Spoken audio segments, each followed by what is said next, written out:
So, tell me, Rosa, what character did you play in this film? Can you describe her for me? My name is Rosa Salazar.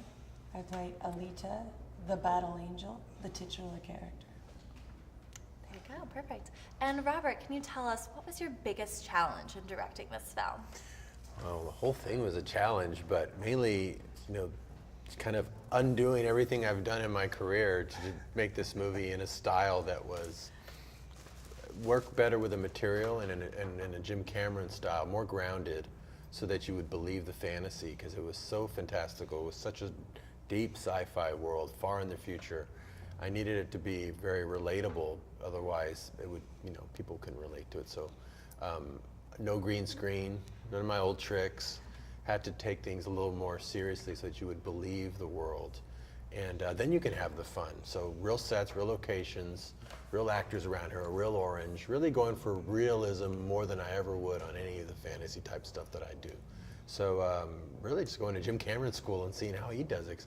I admire his movies so much and wanted to learn how to craft something like that, because it needed to be able to play around the world to all audiences. It couldn't be kind of more niche like my other stuff.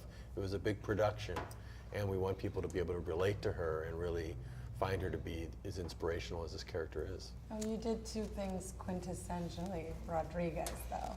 What? You cast a Latin actress. But that was just because you're the best for the role and happened to be Latin. That's coincidence. That's not technique. And you brought that same kind of joy of filmmaking, that you brought the same kind of energy you would find on an independent movie set to something with a much bigger price tag, and we felt that as a crew, and as an actor, I felt that. I felt like I was making a movie with my hands, and we were all in it together, and you bring that quality. Well, that's thank you. I've hijacked your interview, and No, I'm it's just gonna great. take it from here. And what made you two want to collaborate on this film together? Well, look, Jim and I were, when we realized Jim Cameron wasn't to direct Alita anymore, we needed to find the right director to partner with. We had talked to someone here and talked to someone there, until Jim had a social lunch with Robert Rodriguez. And number one, he was reminded of how much he admired Robert in that lunch, and he was reminded about how well they got along and how similar they saw things. And we said, wait a second, there's an idea here. Robert, are you interested? And then Robert didn't even just show his interest. He took Jim Cameron's script that was 186 pages, and he cut it down to a manageable length without losing any of the heart or the character that Jim had written in. And Jim, when he got back this 128-page script, was very skeptical. How did Robert do this? And he's got to page 15, and he said, I know my favorite thing's gonna be cut out. Turns to page 16, it was there. He got to page 25, I said, I know he's gonna have to have cut out my next favorite thing. It was there. And Robert kept in everything that was important to us. And that just proved to us, and Jim has said to me, and he said to Robert, that from Jim's perspective, this has been the best collaboration he has had with another filmmaker. And speaking of the heart of the film, Yeah. what do you hope audiences take away from this? I hope they feel something. I haven't seen one of these big, epic, sci-fi movies that have moved me in a long time, since actually Jim Cameron's films, since Robert Rodriguez's films. I haven't felt something. I've seen big action pieces. I've seen, crazy sequences that blow me away, but that's all left in the theater. Like, I don't go home and go like, wow, that, I don't think about that. I think about what it made me feel. I think about how I was changed by that experience. And I hope moviegoers walk out having felt something. That's why I tell stories. That's why I go see stories. So I really hope that they feel something. I hope that moviegoers, when they leave the theater, say, this was something I had to see on the big screen.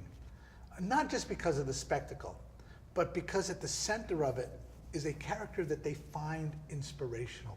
Because Alita is relatable. She doesn't come into this world with superpowers. She looks inside of herself, and it's telling all of us we can do that same thing.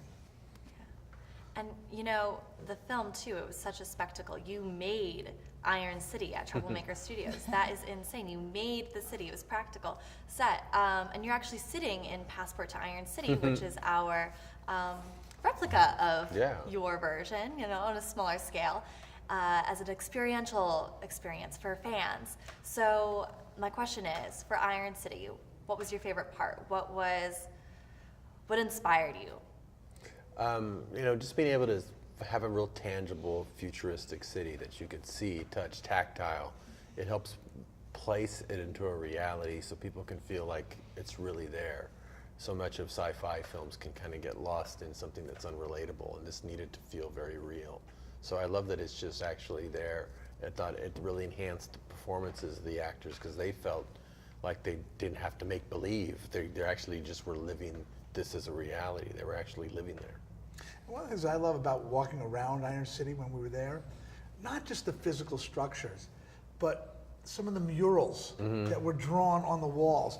That just, because the murals represent the people. Yeah. And a city is not about the physical structure. It's about the people who live there. And the murals that were there, and they just play in the background of the scenes, just remind you that it's about people. I would grab a bike in between scenes or on days that I wasn't working, and I would just ride around Iron City and just take in the city. It felt like a destination to me. It felt real. Thank you. I love it.